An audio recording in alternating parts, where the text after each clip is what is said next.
Kia ora and welcome everyone to today's webinar, Dollars and Cents, Measuring Social Impact. I'm Jason Carpenter and it's a pleasure to be with you today on behalf of Allen & Clark, where we're passionate about making a difference in Australia, Aotearoa and beyond. For some of you, this is your first time joining us, so you may not be familiar with Allen & Clark, but we're an Australasian-based consultancy focusing on change management, strategy, program delivery, policy, evaluation, research, and of course, cost benefit and social return on investment analysis. Today we're diving into a crucial and increasingly relevant topic, social impact measurement and social return on investment, or SROI. Recent government announcements have put a spotlight on these methods, recognising their value in gauging the effectiveness of policies, campaigns and social initiatives. But understanding the intended impact, the mechanism behind it, and being able to substantiate real measurable change is where the challenge lies, and that's what we're here to discuss. And so whether you're brand new to social impact measurement or have years of experience under your belt, this session is designed to provide insights for you. So no matter where you work, you'll walk away with some practical knowledge that you can apply to your projects. And we know governments are increasingly relying on these assessments to inform their investment decisions, and so the stakes are high. But a well-conducted analysis can guide evidence-based policy making and ensure that social investments deliver meaningful results. So we really hope today's session helps you build a strong foundation in these approaches and equips you with tools to deliver impactful evaluations. So without further ado, let's get started. Alongside me today, I have two very experienced and knowledgeable colleagues, and I'll ask them to introduce themselves. Fiona. Kia ora, ko Fiona Scott Melton aho. My interest in tracking the different services made started back when I worked in the community delivering support services to people with intellectual disability who could be violent and or had mental health need. I grew further as a senior performance auditor for the Office of the Auditor General, where I led audits that had a focus on whether the desired outcomes were being achieved. And over the past 6 years, I've been at Allen & Clark as a senior consultant with a focus on impact and performance. Brendan. Tēnā koutou, ko Brenda Siwhanahau. So I've worked at Massey University, Te Hearing Hauora Health Promotion Agency, and at Allen & Clark. I'm a mixed methods researcher and evaluator with a stats background and a nerd liver interest in things like CBA, CBXs, SROIs, VFIs, RIs, AIs, and all manner of numbery things. Ngā mihi. Thank you. And so on your screen now, you see that we've put up a sort of approach to SROI assessment, and we're using that to guide our discussion today. And to help bring the process to life in a practical way, we've actually created a fake NGO that will take you through some of the key steps and raise some of the key considerations and risks at each step as we work through. And so, as we said, social investment is a hot topic. It's really about improving outcomes and getting better value for government spend in the social sector. But more specifically, the social investment approach uses data and evidence to understand people's needs. That's how you go about getting better outcomes, identifying and building on what works and to stop doing what doesn't. So here's our imaginary NGO up on the screen. We've called it Home Strong New Zealand. And their mission that you can see there is to enhance the quality of housing for vulnerable populations in Erefon City by improving access to healthy, secure and affordable homes. So they have three core initiatives: the Healthy Homes Initiative, where they retrofit older homes with insulation, ventilation, etc. to ensure they meet the Healthy Homes standard. The Accessible Homes Project, where they modify homes to make them accessible for people with disabilities, including installing ramps, widening doorways and adding accessible bathrooms and kitchens. And the third one is the Safe and Secure Housing Program, where they provide long-term tenancies for families transitioning out of emergency housing to offer them stability and a pathway to more secure housing solutions. So the scenario that we've got for you today is that there's a application in the offing for a $1.5 million grant from the Better Futures Housing Fund that we have invented, and they're going to use that to scale up their safe and secure housing program. So the goal here is to secure housing for families currently in emergency housing or facing homelessness through the purchase of existing homes, retrofitting them to meet the Healthy Home standards, and then so this grant will really help them to expand its housing portfolio by purchasing more homes, retrofit the existing properties to ensure they meet the standards, and as no surprise to anyone, our fake application requires an SROI. So we are going to go through the process with you today for Home Strong New Zealand. And so the first step in any SROI is to do a theory of change. So Fiona. Kia ora, Jason. So, developing a theory of change, which is also known, you might know it as an intervention logic or an outcomes chain, is the foundation of any social impact assessment. A well-defined theory of change articulates what the initiative aims to achieve and outlines the pathways to get there. It's more than a roadmap. It clarifies the assumptions underpinning the initiative, identifies critical conditions for change, and helps ensure all stakeholders have a shared vision of success. A couple of tips for developing a theory of change. Don't overcomplicate things. Just capture the most important things. You don't need to capture everything. And the other one I'd say is just make sure your outputs and outcomes are measurable. This is crucial for the purpose of completing an SROI. You'll see up on the screen, here's a completed theory of change that we've done for Homestrong New Zealand, and it sets out the key inputs, outputs and outcomes, short, medium and long term. For Homestrong New Zealand, the expected outcome is clear: to provide secure, healthy and affordable housing to vulnerable populations such as homeless families and adults with disabilities. The primary outcomes associated with these, those in the yellow in the theory of change, are directly linked to more stable housing, healthier homes, reduced health issues amongst residents such as respiratory illnesses. There are also a range of follow-on secondary outcomes. These are in the dark green boxes in the theory of change. And these assume that maybe for many of the families moving in, they might receive additional support services to help realise these benefits. And they include things like improved educational outcomes for residents' children, more stable employment, increased social inclusion, and improved quality of life. There's a few key decisions and considerations that you need to take into account when you're developing a theory of change. One of them is about engaging stakeholders.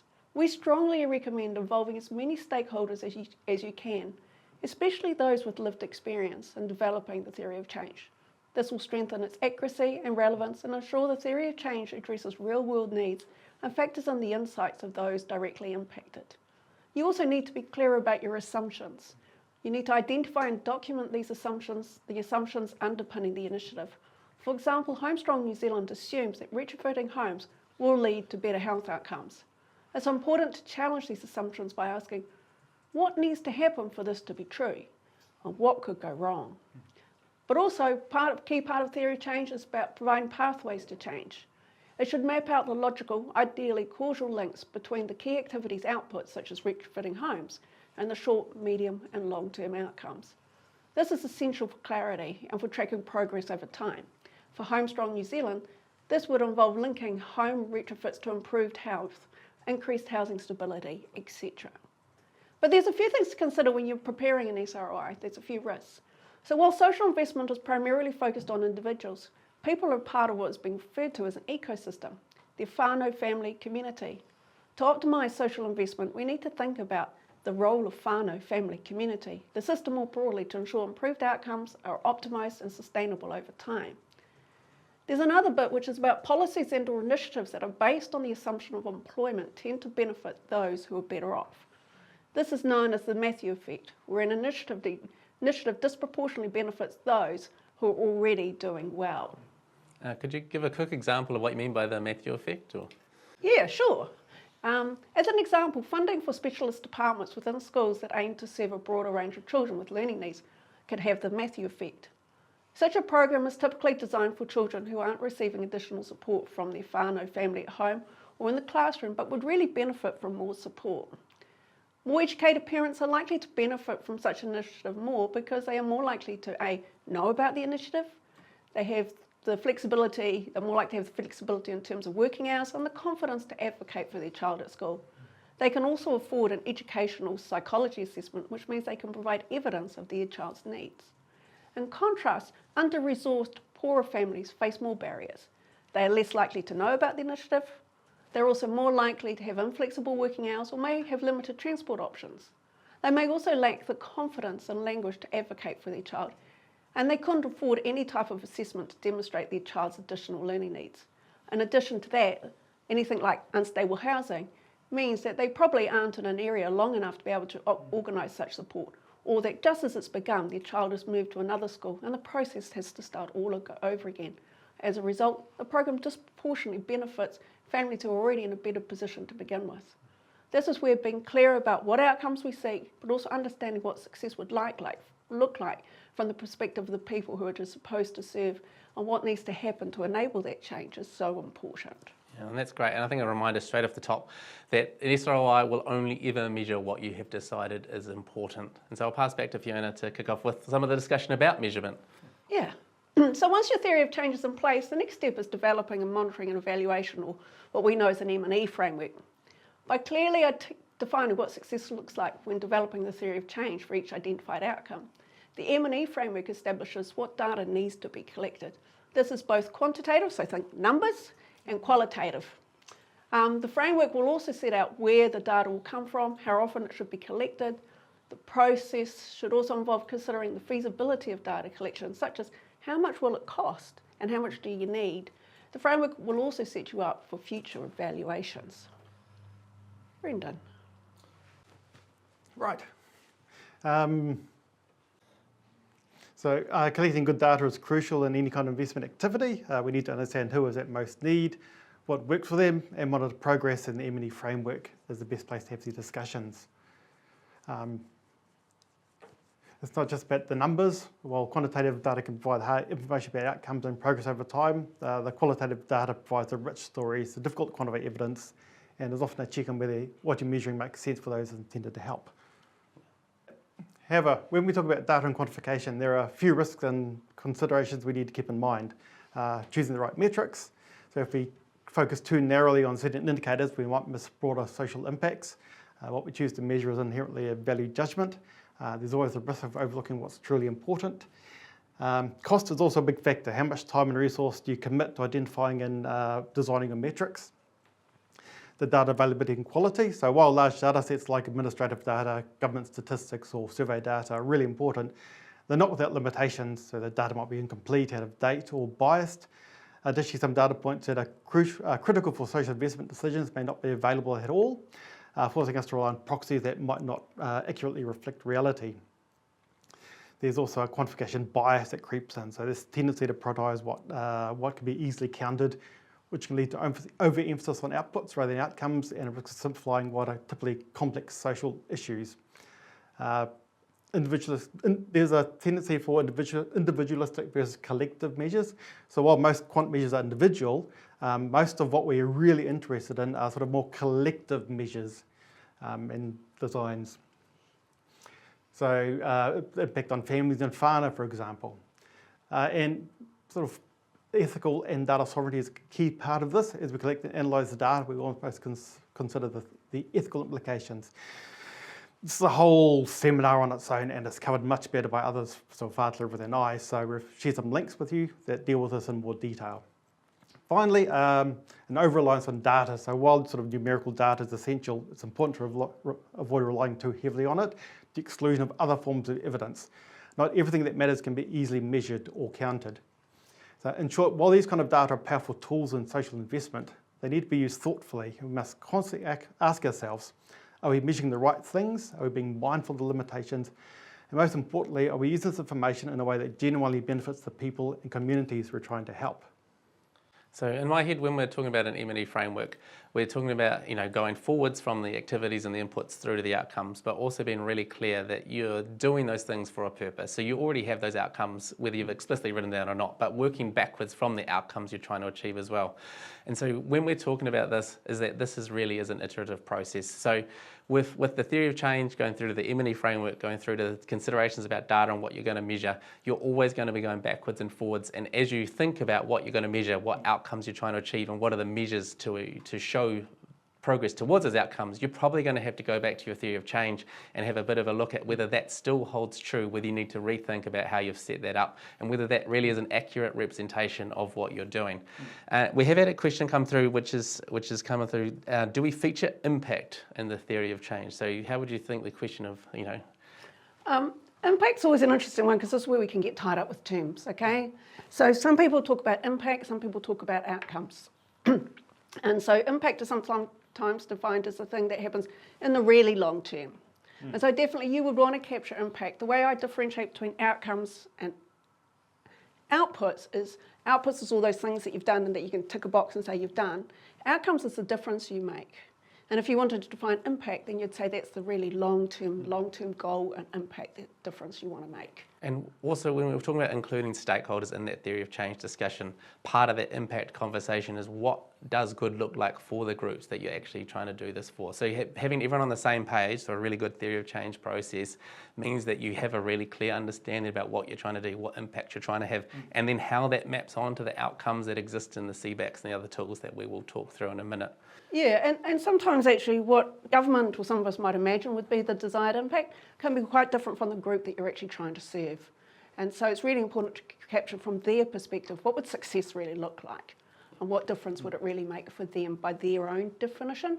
And it's particularly important when you're looking at different population groups across different ethnicities and cultural backgrounds. Yeah, that's a really good segue into the SROI itself. When we are talking about the SROI calculation, we are talking about assigning monetary value to some of those social, economic and health benefits of the program.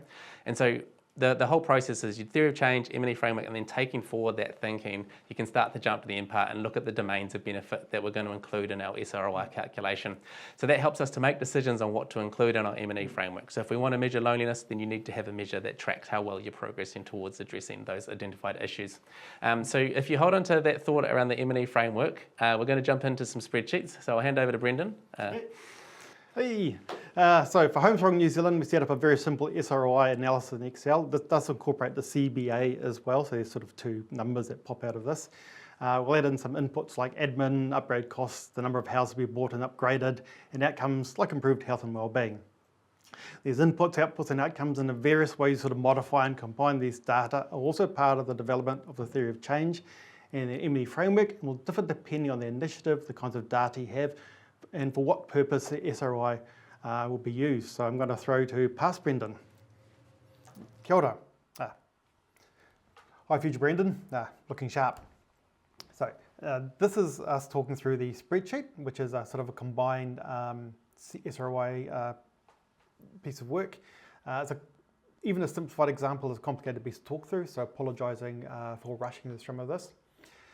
So at the very top here, we have our CBA calculation and the SRI calculations. They're live, so as we change things, they'll also update. Next along is the outcomes. So as Fiona noted, we've got the primary and secondary. And if we go further down, there's also a TD domain as well. Next one along is the number who would be affected by initiative. So this is number of houses we bought or number of families that will be affected by our initiative.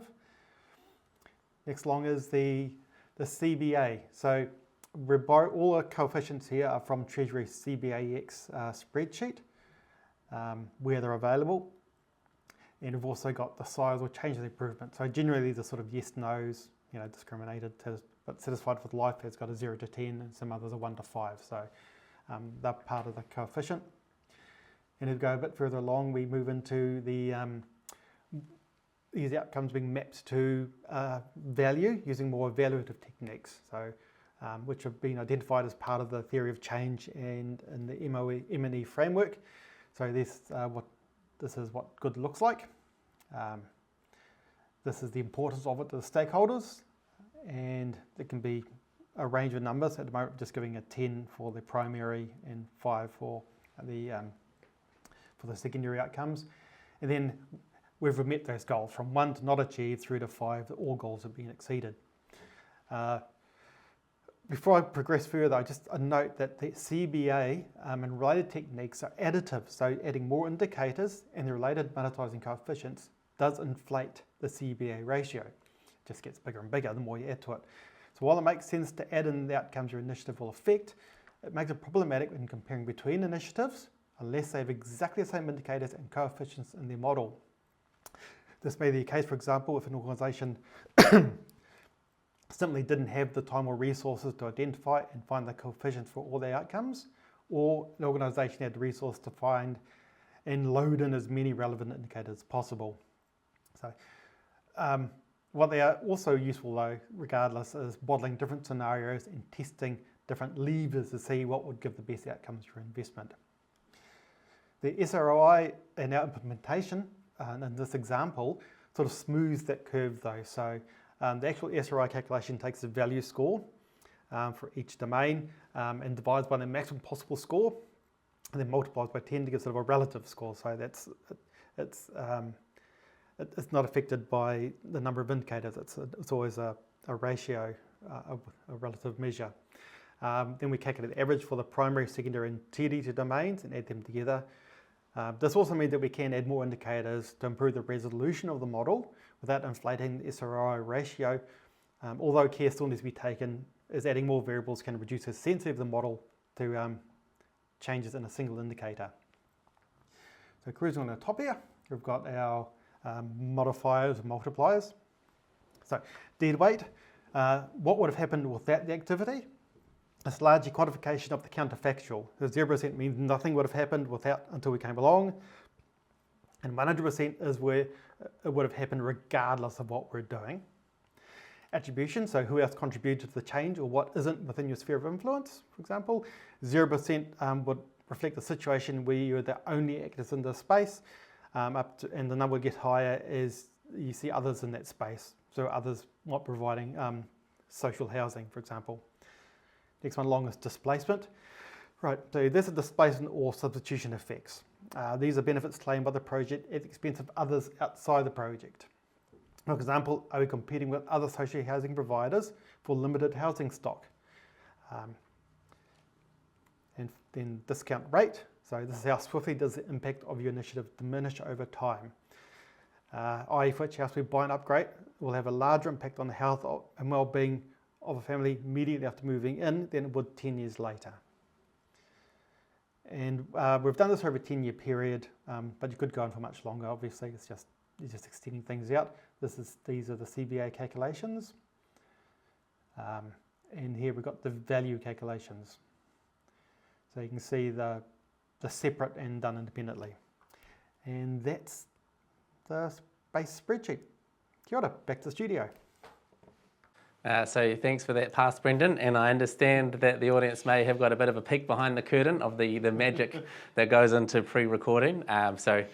While we were doing that, a few questions have come through. One of them has come around, does the spreadsheet link to the CBAX tool or are the CBAX values entered manually? Entered manually, you could link them automatically, but it didn't make sense for this sort of size of calculation. Perhaps if you're doing something much bigger or you're doing lots and lots of these sorts of things, you could do something more automated. Yeah. And one of the other questions that's come through is SROI more appropriate for some initiatives than others? How does it work with complex, more systemic issues where causation is hard to establish linearly and the research may be limited?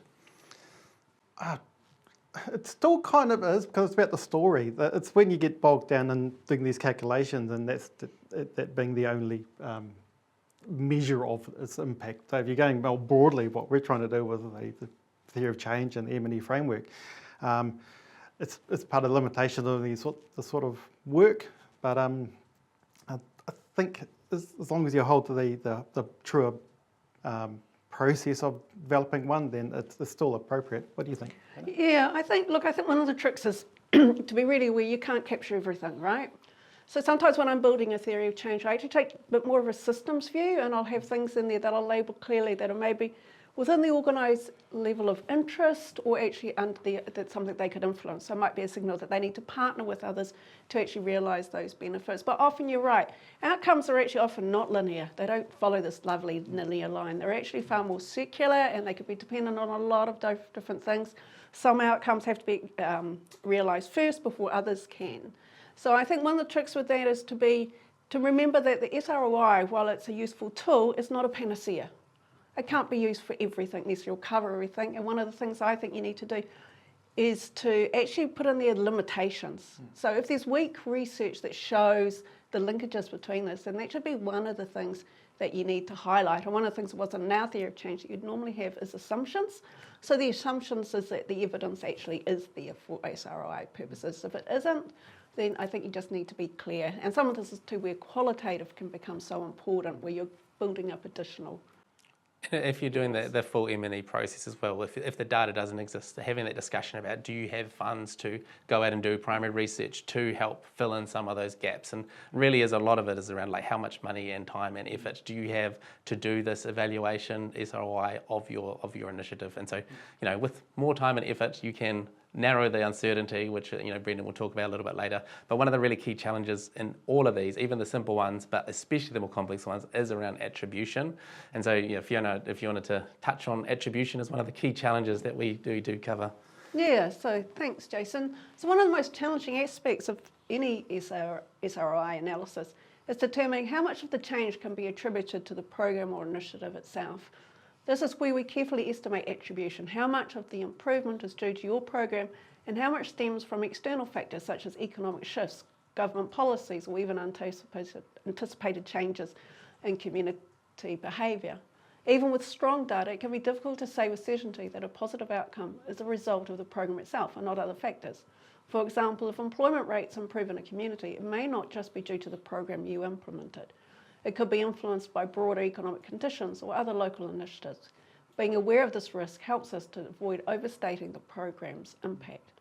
One way to manage this complexity is to develop a counterfactual scenario, estimating what would likely happen if the program were not implemented.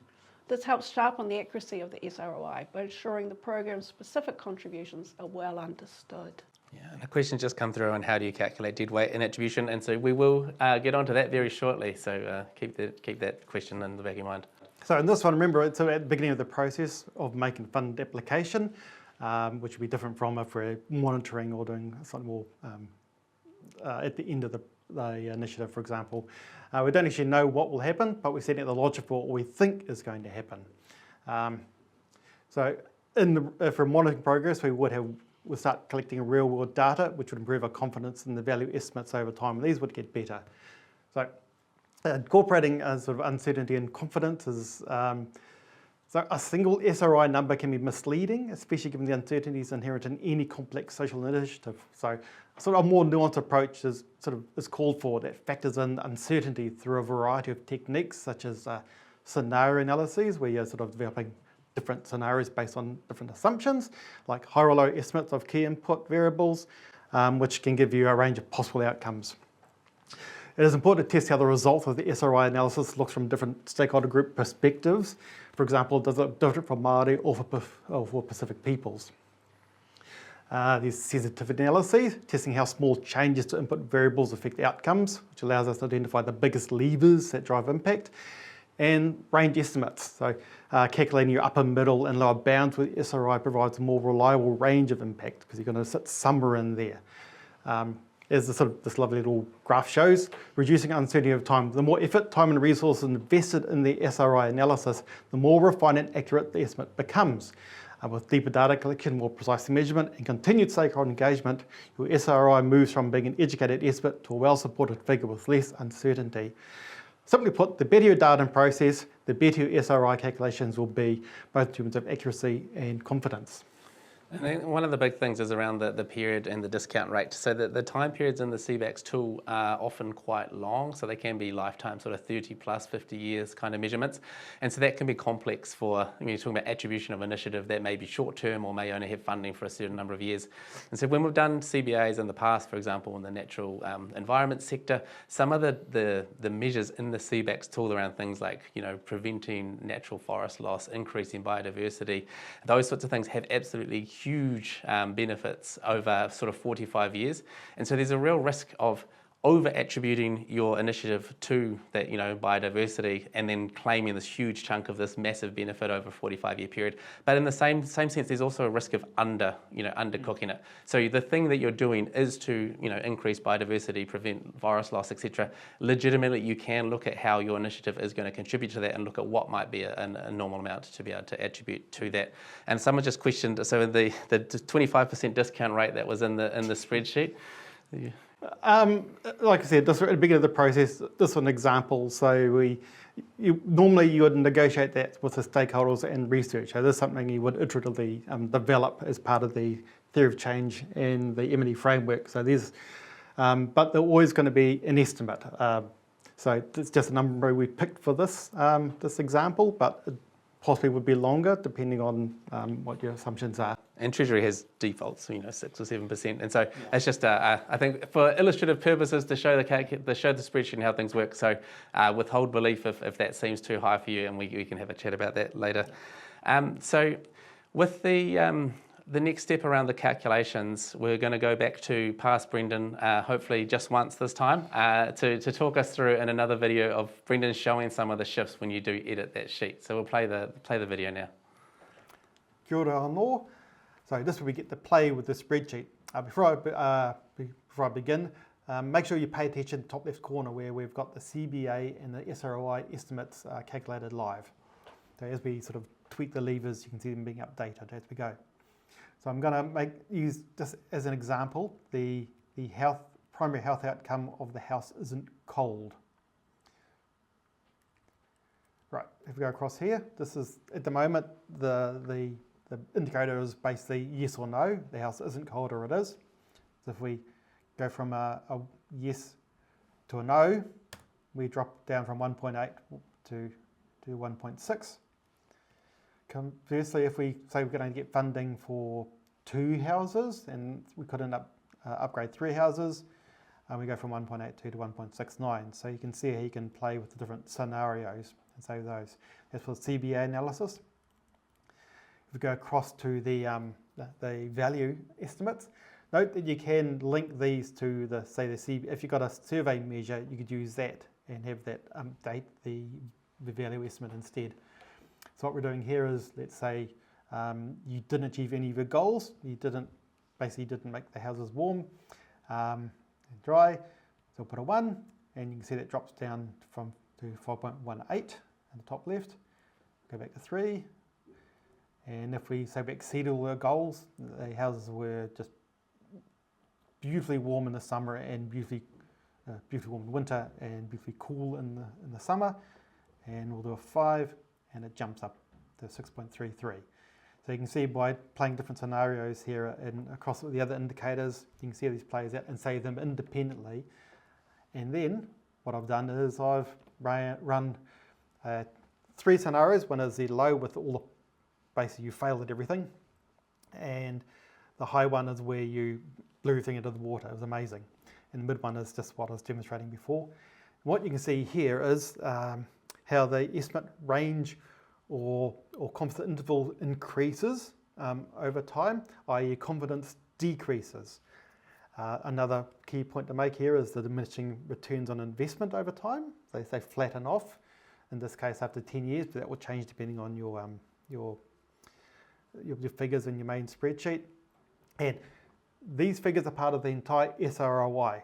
So we take, say, the 10-year social return on investment and feed these back into the entire SROI alongside the theory of change, the M&E framework, and all the other insights that would have been gathered. And that's the SROI there, the whole thing, not just this part of it. There is another feedback loop here too. So while setting up the SROI analyses, some component of the M&E framework may need to be adjusted, such as indicators that can't be actually identified or monetized or sensibly turned into value, or even what other primary outcomes may change as you discover some are bigger levers than you thought, and some may be smaller. And that's the SROI CBA magical spreadsheet. Nā mihi.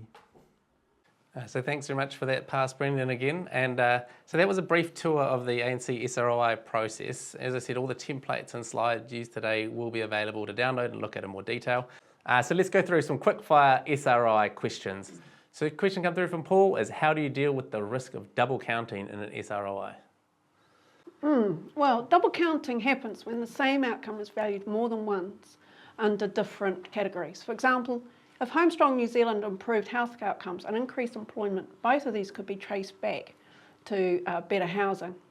However, attributing both fully to the SROI could lead to inflation of the benefits. To avoid this, we need to carefully track each outcome and its drivers, ensuring that we don't attribute multiple benefits to the same underlying cause. Yeah. So a question come through from Jenny is, how is qualitative data used in SROI? I love qualitative data. So qualitative data helps explain the how and the why, and it gives us more depth of insight. While quantitative data tells us what happened, e.g. how many homes were retrofitted. So qualitative data gives really important context. It can help answer questions like, what's working well? What's the factors involved that make it well? Or is it not working well? Is there opportunities to make improvements where you could get even more benefits out of it? So things like, it enables you to also tell stories that can really actually elucidate the difference it's making, such as like in the Housely Homes, well, like tenant stories that explain how having a secure home improved their family's emotional well-being or ability to focus on education. And this adds richness and depth to your SROI analysis. Yeah, and it's a check on whether you are counting the right sorts of things, or that you might be missing something, that you're not measuring the right sorts of things. So there is a lovely feedback loop in there between those sorts of measures. Yeah, so segue to that is, Mark has asked, how do you decide what to measure in an SROI? Well, it's theory of change. Yeah, I think the decision starts with actually when you develop the theory of change, which is when you determine what's really important here. Okay, so you want to get rid of the noise. You don't want to go for all the detail. It's about really highlighting what are the key outcomes you want to achieve and choose indicators that are linked to those outcomes. So one of my acid tests with outcomes is it measurable? Because you need to be able to measure it. And then, for how strong New Zealand case outcomes which improved health and reduced homelessness. So we could measure things like reductions in GP visits, hospital admissions, and instances of homelessness. These are all things that can really be measured. It's also important to choose metrics that are both meaningful and feasible to collect. One from Kelly is, how do you calculate SROI for long-term outcomes when the benefits take years to realise? Well, when calculating SROI for long-term outcomes, we use technical discounting. There was feedback that we used quite a high one in our example, but it did make a nice graph which sort of flattened off quickly. So good, but there are smaller amounts. So discounting adjusts for the future benefits to reflect their present over time, to reflect their present value, which allows us to account for long-term benefits like improved educational attainment or reduced homelessness over time. Now, predicting the exact timeline for these benefits is challenging, so this we use things like sensitivity analysis or scenarios just to test what that looks like. And so that might be where you assumed a scenario where you're very effective or not very effective and looked at what that meant for the calculation as you worked through. Yeah, it's a one and done sort of thing where you just have the one impact and then you have no control, it has no further impact on their lives.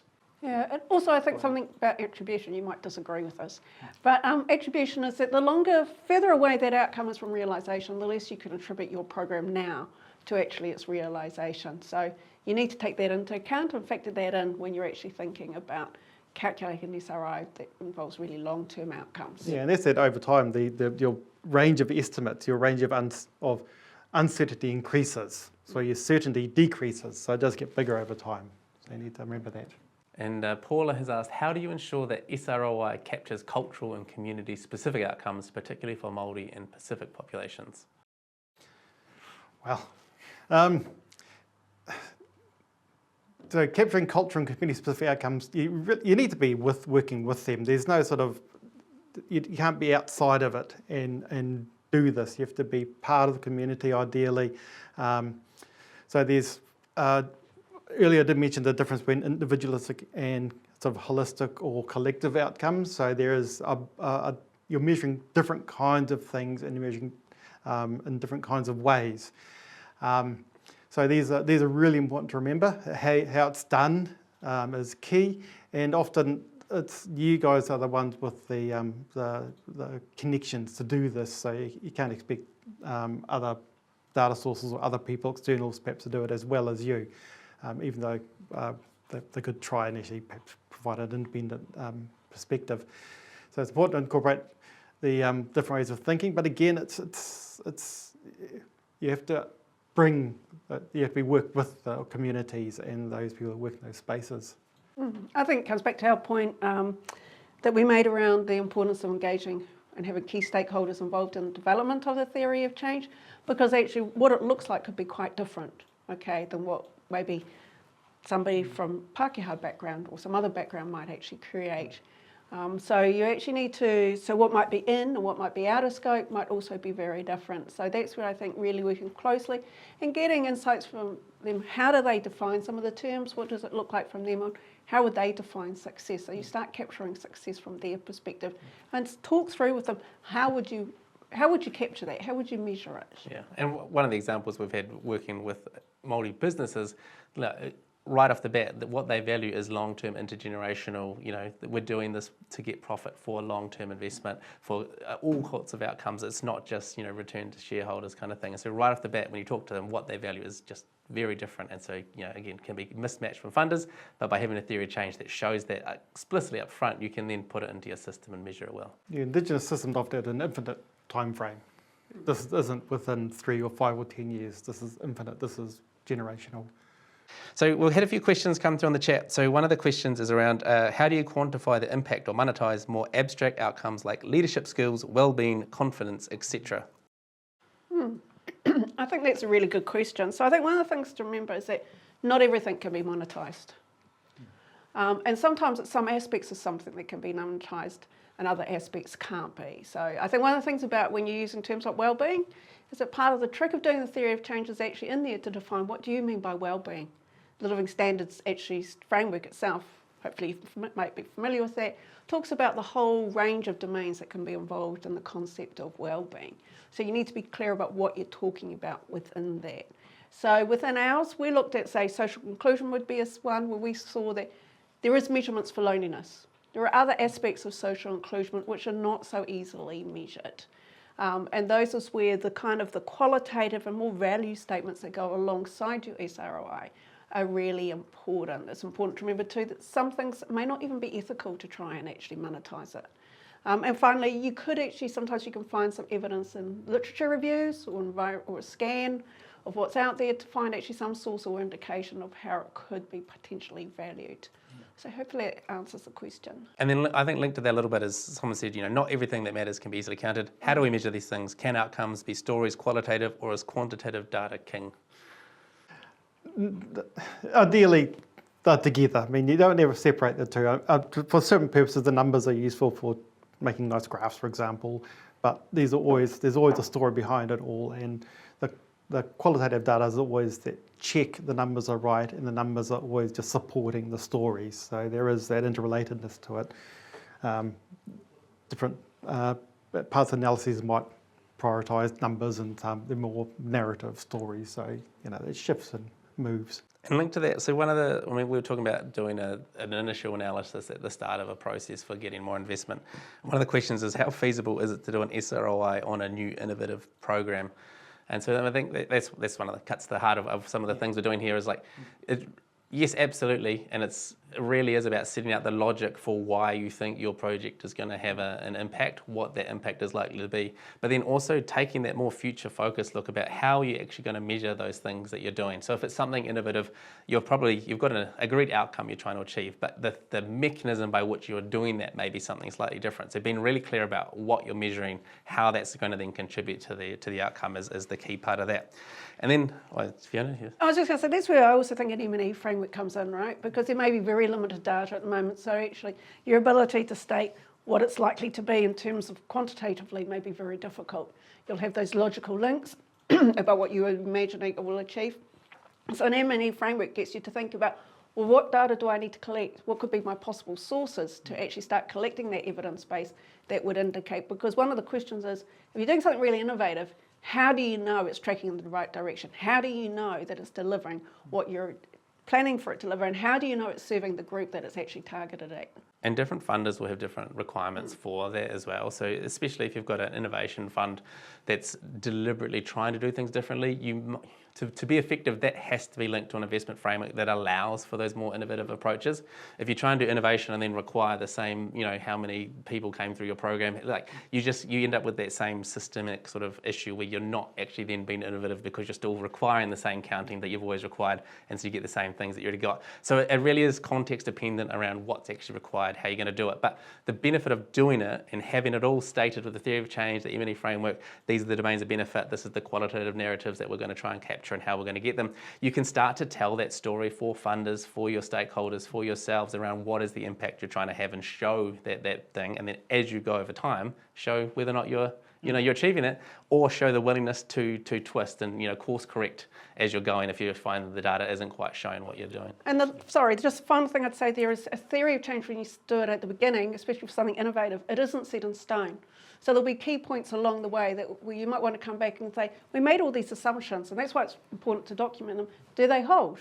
If they don't hold, what does that mean for the theory of change? Is there some adjustment here that you need to make to actually reflect the fact that it's not actually quite as you thought it was, which I would imagine for many innovative things, that actually it's quite plausible. Yeah, and that's why the engagement with the stakeholders and other people, experts in this space, is so important at the beginning, because you're trying to get a clear picture of what the impacts could be and unpick and untangle that, and then you could do your other pieces to it. Yeah, and someone's here asked about the most smaller for-purpose organisations are unlikely to have the resources or skills to do the SROI as outlined in spreadsheets and can't afford to pay a company to do it.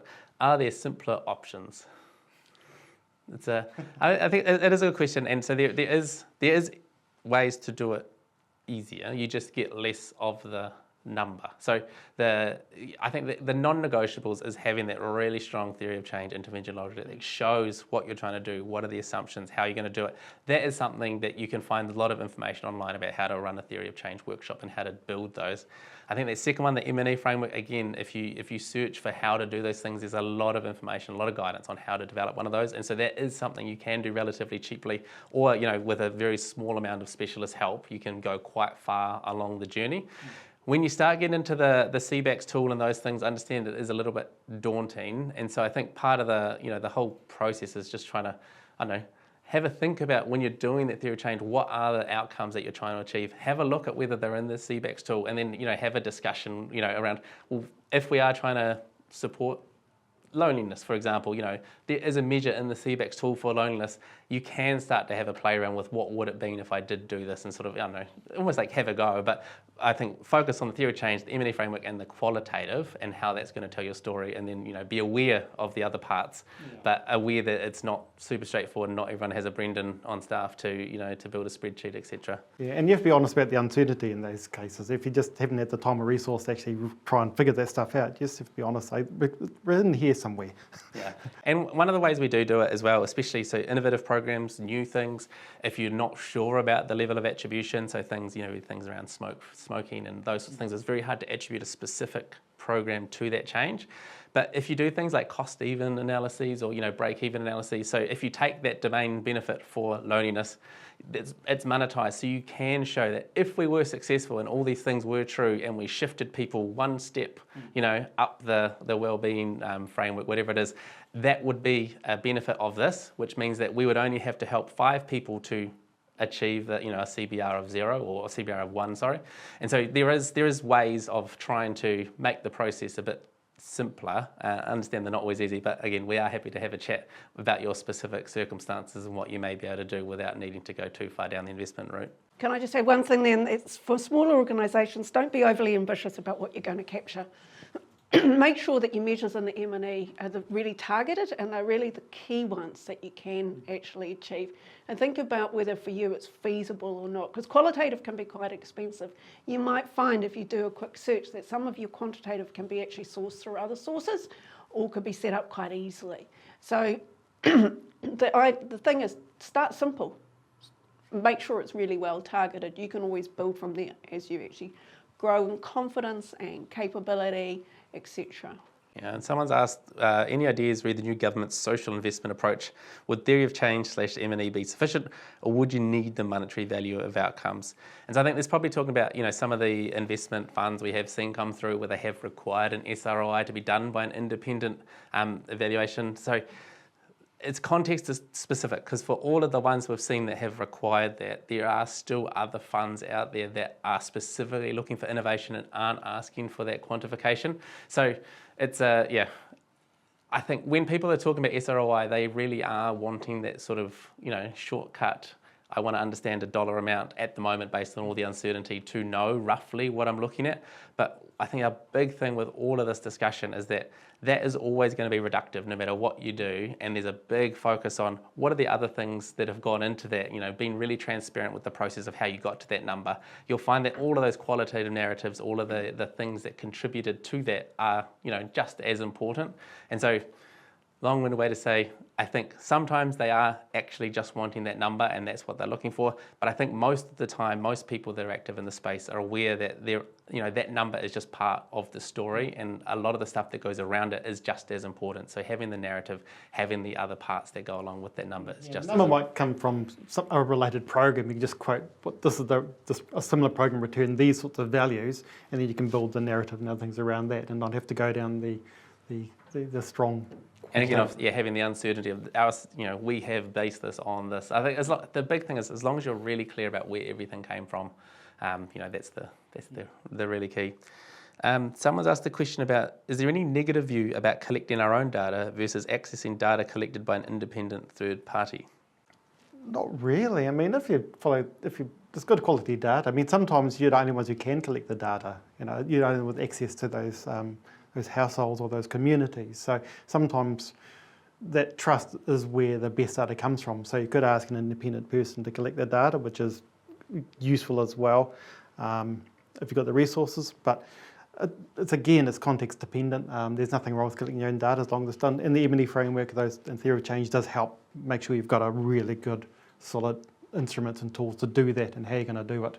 Yeah, and one of the things Brendan raised earlier was the risk of using other people's data. So, there's examples where we've looked at other people's research, and then you talk to the people involved, and they'll tell you, I wouldn't actually rely on that because the question they asked was actually this, and they didn't, this other really important change in the sector hadn't happened yet. So if you ask those same people now, they'd have a very different response. And so I think it's just, again, being really clear about what you're trying to do, what evidence you need to show that you're working towards that. That's sort of the key takeaway. Someone's asked, some funder objectives for a program can be too broad and unhelpful. How do you counter this in creating a theory of change? Yeah, that's really tricky. Experience has taught me it is absolutely crucial that when you do your theory of change, you are clear about what you're trying to achieve. Otherwise, you can't tend to spin your wheels going round and round and round. So I guess you either need to try and get them to clarify what they mean in those objectives, or you need to clearly state, this is what we've understood it to do, and this is what we're setting out to do. Because it is absolutely crucial that you're clear about your purpose, because that's what the whole theory of change kind of hangs off. And when you're talking about big system sort of changes, like your organisation may only be responsible for one small sliver of the actual system and process. And so if you're actually talking about the outcome of, safe drinking water or something, something big and grand, your part of that will be actually really, really small. But when Fiona's talking at the start, like you can do broader ones that show the interrelation with other people, and where it may be, I don't have direct responsibility for that, but I may show that I want to spend some time and effort in influencing what they're doing to make sure that, our work's aligning with them to contribute to that goal. You can go broader with some of those types of things, even if they aren't directly in your control, but it does get bigger and unwieldier and harder to manage when you do push out. Yeah, I mean, what I would say is actually I think it's desirable to do some of that. I think that actually we're at a time when we don't want to go back into silos. A lot of the problems we're trying to address are really big and complex. So what you need to be honest about is, if you look right across the system, what's your part of the pie? What's that part that you're contributing to? When I include those broader things, they're not actually particularly for measurement. They're actually more highlighting maybe critical conditions for change. So actually, what else would need to happen for our vision or mission to be really realised? Or who else do we need to work with? What else do we need to take into consideration? Is there anything over there that could really interrupt actually and undermine us achieving what we're setting out to achieve? So I think and if you're doing the calculations, those feed into the attribution and the who else, the substitution effects. So who else are you affecting or impacting? Who else in that space? And we've had a question come through as, how do you handle outcomes that can't be easily monetised? I think actually you mentioned it earlier, there is a component of going out and just doing some research and finding if people have measured it. There's also where you're measuring something adjacent to it. So like social inclusion, we've got loneliness, but it could be something around how many people are a part of a club. Are children able to go to a club? So there's other measures that are related to it, but not direct measure of it. And of course those bring their own sort of biases and uncertainties in there, which is why it's so important to actually understand the range of values. Yeah, I mean, I would be personally very concerned if all the outcomes are driven by what can be monetised. And I think that's a real risk at the moment, is that we're getting into the monetisation of everything. Going back to a point I made earlier, not everything can be monetised, okay? It doesn't necessarily have to be. It does need to be measurable, but that doesn't mean it has to be quantitative or monetised.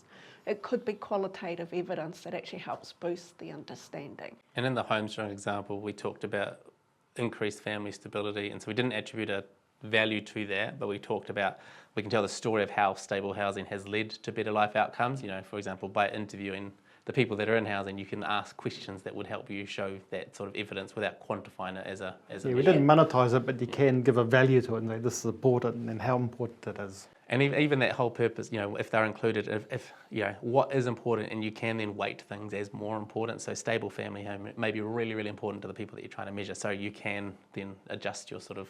Yeah, and you might be able to take into account things like family harm and whether it's actually been reduced within that family, if they were under, has it reduced stress levels, has it reduced likelihood of family harm, which is actually being derived from stable housing. Unfortunately, we have run out of time to answer all the questions, but we are happy to catch up with you at any time to answer any more questions you have and discuss potential ideas that may support you further. Our emails will appear at the end of the recording, so you can get in touch with us for a discussion. And so with that, I'm keen to go back through and ask people for what's your key takeaway from everything that we discussed today? Well, just reflecting on the bit I did, the past me and the present me, it's just a tool to inform the entire SROIs. This is just something that you do to refine your thinking, and it can generate some interesting numbers and useful numbers, but it's just, don't use it in isolation. It's part of the whole package of what Fiona talked about. Yeah, so thinking about what I talked about, I think for me one of the key things is you need to get that theory of change. Do it well. You need to be clear about what you're trying to achieve, because if you're not clear about that, then the question becomes, how can you possibly measure it? The other thing I think is that when you're doing that, think carefully about the change you're trying to make and the who, and just be careful about the Matthew effect. That's where people who are already doing well tend to benefit actually quite often from initiatives that were designed for a group that aren't doing well. And so I just want to really make sure when you're collecting data that you're able to capture that and test for, is it the group that you meant is benefiting? I think my key takeaway, we talked about it a bit, but the iterative process. So just starting the process of mapping out your outcomes, your activities, your outputs, and then working through that, how you're going to measure it, looking at the outcomes you're trying to achieve, and then going back and working through again. And understand that this can be some quite complex parts to it, but just giving it a go and just really sort of starting to document your assumptions and your, the things that you're doing and how they're supposed to work, and just see where you get to with that, and then, go from there, and then reach out for a chat if you need any more help. But that's all today. So Ngā mihi, thank you very much for joining, and we will see you at the next one.